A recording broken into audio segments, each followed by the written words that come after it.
How to ask questions on Instagram. I have entered the stories page, and from here we want to press on the two A letters, the capital and the lowercase a, here on the left of the screen.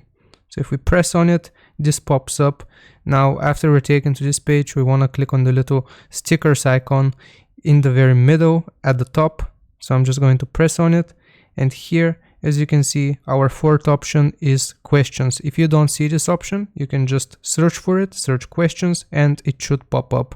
Now that we see it, we're just going to click on it, and here, if you just delete this, you can ask whatever you want. Ask a simple question like, what's the meaning of life? Then after you're done, you just click on done. And now you can post this to your story or just for your close friends, and they can type something and you will be able to see their responses. Leave a like and sub if this helped you out. I'll see you next time. Goodbye.